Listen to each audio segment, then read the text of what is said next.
Not long ago, almost on cue, Donald Trump floated the possibility of delaying the election, something that he has no power to do, but it's America and it's 2020, so let's see what happens. And joining us now to talk about that possibility and other issues that might crop up as we move towards this general election, we're joined by a senior contributor to Millennial Politics as well as a Democratic strategist, Max Burns. Welcome to the Damage Report. Thanks for having me. Glad to have you on, although I wish we could be talking about something more positive. So when you initially saw the president's tweet about the fact that we might have to delay the election, what was your reaction?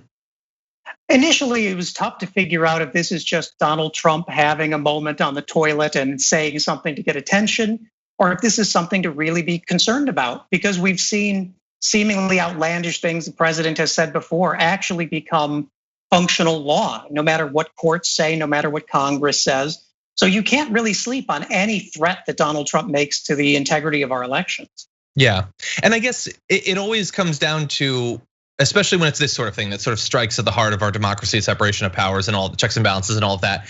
As soon as he tweeted it, all of the fact checks came in, well, technically he doesn't control when the election is, which is certainly true. But then the follow-up question then becomes, does it matter that he has no direct ability to do that? Would that actually stop him?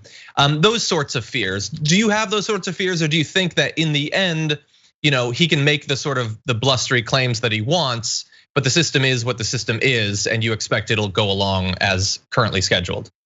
I think if we look at the graveyard of political history, a lot of democracies and representative countries have suffered the last words of "he can't do that legally."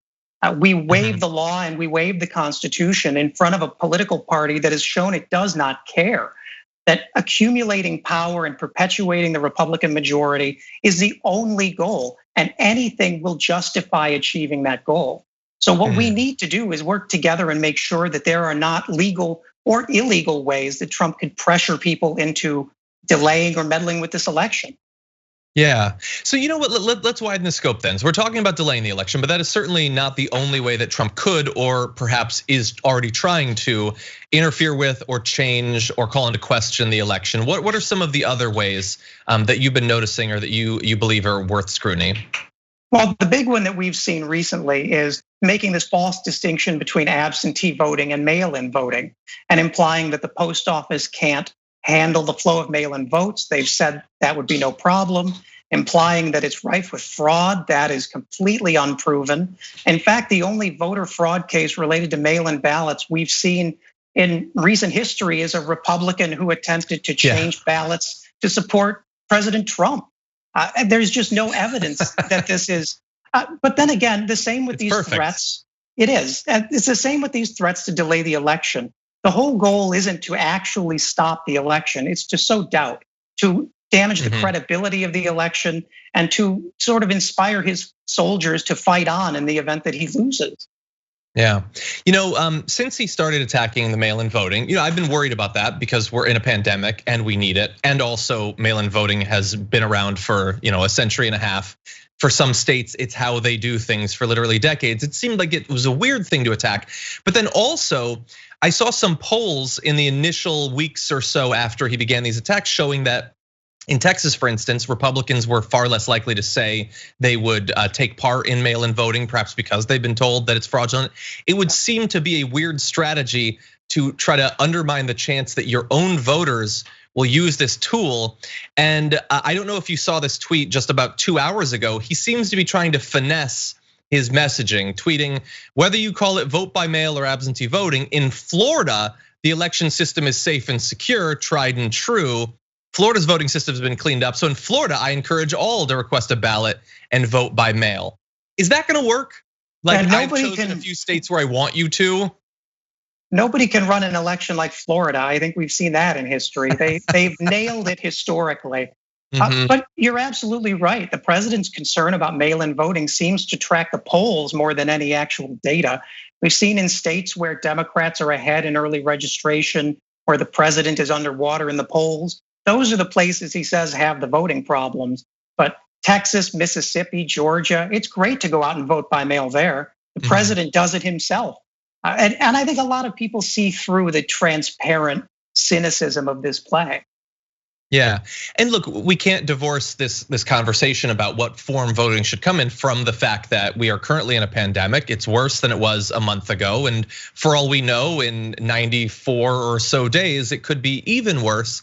And if it is, and if people are forced to go and vote in person, that is going to be disastrous for older voters. Many of them Republicans. That doesn't appear to be giving him any pause that striking back against mail-in voting could end up hurting, perhaps fatally hurting his own voters. Do you think that could eventually get through to him if his advisors make a big point of wanting to protect people who, they wear the red cap, they're MAGA all the way, and their lives might be on the line on November 3rd? Well, if this Axios interview is any indication, President Trump can't really be pressured into caring about anyone's life or death. He says with regards to the people dying of this pandemic that it is what it is. In a lot of ways, it seemed like the president and his campaign have sort of resigned themselves to trying to turn out as many of their 38% as they can, and then to win by just hook or crook, suppressing the vote where they can, banning mail-in where they can, and making it almost impossible for anyone else to vote against him. Yeah, I know that you tweeted recently, just a couple of weeks ago, about how calling into question the results nationally seems like the strategy, but he might not need to do that nationally, that he might be able to target it a bit more and get a lot of mileage out of that. Could you explain that theory? Yeah, exactly. And one of the views that people have said in minimizing Trump's threats are that he's never going to get Andrew Cuomo to suspend election day in New York. They hate each other. Mm-hmm. But the truth is, he doesn't need 50 states to stop holding this election in order to throw the entire day into chaos. All he would need to do is ask Florida's Governor Ron DeSantis to withhold the election day due to COVID threats or due to election fraud. And we've seen that the same Republicans who are willing to put kids in cages for Trump, who are willing to open their states against all medical advice for Trump, would have no problem delaying an election because the president said it was unsafe. Yeah, I guess it seems like a reasonable fear that if you have a combination of a few variables, if you have an incumbent president who in theory, if not in law, could exert pressure on the election a number of different ways, and if they're like seemingly down by quite a bit going into a re-election bid, that they might want to put pressure on the system. Have we had other examples of that? And in those cases, did the presidents do anything sort of in this area, sort of scary moves that seem fundamentally anti-democratic? I mean, this is really unprecedented territory. We have to go all the way back to Samuel Tilden and Rutherford B. Hayes at the end of the 19th century to see parties that were so openly involved in trying to manipulate ballots. And now we have the president of the United States advocating manipulating the US code so that state legislatures that don't hold elections can decide who their electors go to. And it makes you wonder who the GOP majority in Florida will choose, even if Joe Biden got more votes. Yeah. So you've laid out a lot of different fears. I share many or perhaps all of them. What could be done in theory? Could the Senate or could state legislators, could governors do something to reassure the people living in their states that the election will happen as legally mandated, that it will be fair, that the results will be reliable? What could they do, and do you think that those things will actually be done? There are things we can do, and I think in a lot of ways we're already doing them.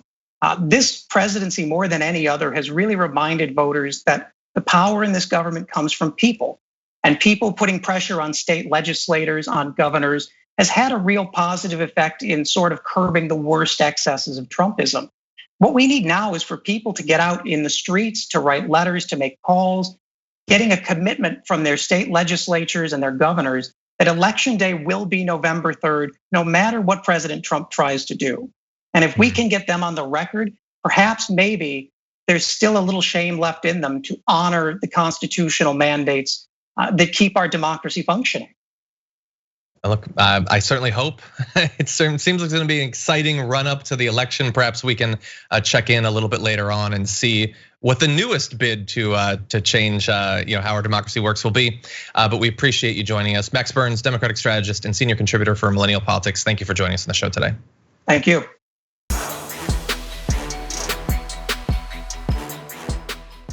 Check out the Damage Report podcast each day, wherever you get your podcasts, whether Pocket Casts or Stitcher or iTunes.